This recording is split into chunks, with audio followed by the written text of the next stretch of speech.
চলতি বর্ষায় 4 বার প্লাবিত হয়েছে ঘাটাল। 3 বছর বন্যা থেকে রেহাই পেতে ঘাটালে দীর্ঘদিনের সাধারণ মানুষের দাবি ঘাটাল মাস্টার প্ল্যান বাস্তবায়িত হোক, কিন্তু আদতে তা সম্পূর্ণ হয়নি। ভোট এলেই মাস্টার প্ল্যানে শুরু হয় প্রতিশ্রুতি আর কেন্দ্র রাজ্যের মধ্যে টানাপোড়েন। ঘাটালের জনজীবন জুড়ে আছে শুধুই নৌকো। জলবন্দী ঘাটালের হাল হকিকত খতিয়ে দেখল জি 24 ঘন্টা।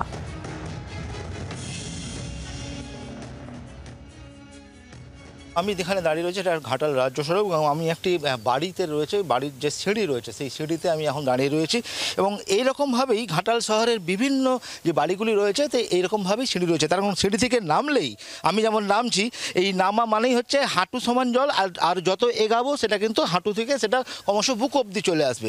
স্বাভাবিকভাবে এইরকমভাবেই কিন্তু ঘাটালের মানুষ জলযন্ত্রণার মধ্যে রয়েছে। ঘাটাল পৌর এলাকার যে 17টি ওয়ার্ড রয়েছে তার মধ্যে 12টি ওয়ার্ড এখনও পর্যন্ত জলমগ্ন রয়েছে। পাশাপাশি যে গ্রাম পঞ্চায়েত এলাকা রয়েছে 8টি গ্রাম পঞ্চায়েত এলাকা, 12টির মধ্যে সেখানে 8টা গ্রাম পঞ্চায়েত সেখানেও জলমগ্ন হয়ে রয়েছে এবং এইভাবেই জলকষ্টের মধ্যে ঘাটালবাসীকে পড়তে হচ্ছে। এবং বিভিন্ন যে ছবি দেখা যাচ্ছে প্রতিটা দোকানঘর থেকে শুরু করে বাড়িঘর সমস্ত কিন্তু সেখানে জল ঢুকে রয়েছে এবং পারাপারের একমাত্র সেখানে হচ্ছে ডিঙি এবং নৌকো, কারণ প্রত্যেকটা বাড়িতেই প্রত্যেকে তারা কেউ নৌকো এবং ডিঙি তারা কিন্তু কিনে রেখেছেন যাতায়াতের জন্য এবং পাশাপাশি সরকারিভাবে নৌকো কিছু রাখা হয়েছে, সেই সরকারি নৌকোতে করে পারাপার করছেন মানুষজন। এবং এই ঘটনাটা কিন্তু 1.5 মাস ধরে একই রকমভাবে জলবন্দী অবস্থায় কিন্তু দেখা গেছে। মানে আমরা এর আগেও এসেছি, তখনও যেমন দেখেছি জলমগ্ন ছিল, তো সামান্য কিছু জল কমতে শুরু করলো, ফের নতুন করে বৃষ্টি হয়েছে, ফের ডিবিসি ছাড়া জল সেই জল কিন্তু আবার ফের করে দেখা যাচ্ছে শিলাবতী, ঝুমি, রূপনারায়ণ নদীর জল বেড়েছে, সেটা কিন্তু প্লাবিত হচ্ছে। আমি কথা বলার চেষ্টা করব, একজন যাচ্ছেন এখানে, এ শোনার কোনো পথই নেই।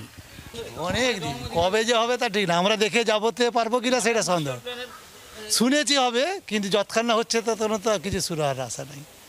হ্যাঁ, দেখো কথাই বলছিলাম যে এরা মানুষ হচ্ছে অভ্যস্ত হয়ে গেছে ঘাটালের মানুষ, তার কারণ তারা বলছেন যে ঘাটাল মাস্টার প্ল্যান তারা জন্ম থেকে শুনে আসছেন, বহু বয়স্ক মানুষ তারা বলছেন, কিন্তু সেই ঘাটাল মাস্টার প্ল্যান কবে হবে এবং কবে যে জলের সুরাহা থেকে মুক্তি পাবে ঘাটালবাসী, সেটাই কিন্তু তারা প্রশ্ন তুলছেন। খুব স্বাভাবিকভাবে জলকষ্ট যে মধ্যেই রয়েছেন ঘাটালবাসী এবং এটা বছর পর বছর ধরে হয়ে আসছে, সেই চিত্র কিন্তু খুব পরিষ্কার ঘাটালে। ঘাটাল পুরো এলাকার 17টি ওয়ার্ডের মধ্যে 12টি ওয়ার্ড জলমগ্ন। এই জল ছবি আমাদের অপর প্রতিনিধি কমলাক্ষ ভট্টাচার্য তুলে ধরেছেন, দেখাবো। ঘাটালের কোনো গ্রামীণ এলাকা নয়, একেবারে শহরাঞ্চল, পুরসভার 2 নম্বর ওয়ার্ড আড়গোড়া। আর এখানে পাড়ার মধ্যে এইভাবে স্রোতের মতো এখনও বইছে জল। আর এইভাবে স্রোত কিন্তু বইছে একদিন দুদিন না, টানা 1.5 মাস ধরে পরিস্থিতিটা এমনই। গোটা এলাকা হয়ে রয়েছে জলমগ্ন, ঘরে ঘরে একেবারে মজুত রয়েছে নৌকা। বছরের পর বছর এভাবেই ভোগান্তি ঘাটালবাসীর। আর বছরের পর বছর ঠিক এভাবেই গ্যারান্টি দিয়ে যায় রাজনৈতিক ব্যক্তিত্বরা, যেমন আজও গ্যারান্টি দিলেন শুভেন্দু অধিকারী। ঘাটাল মাস্টার প্ল্যান হবেই, সকলেই বলছেন হবেই, কিন্তু হবে কবে সেই প্রশ্ন ঘাটালবাসীর। জলমগ্ন ঘাটালের এই স্রোত, শিলাবতী উপচে, কংসাবতী উপচে, চতুর্দিকে যেভাবে এই মুহূর্তে ঘাটাল জলমগ্ন হয়ে রয়েছে, তা থেকে নিষ্কৃতি আদতে কবে মিলবে তার কিন্তু উত্তর কারোর কাছে এখনো পর্যন্ত নেই।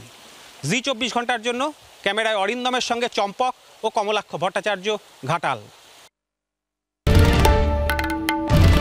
বাংলার আওয়াজ, বাঙালির আবেগ, জি 24 ঘন্টা।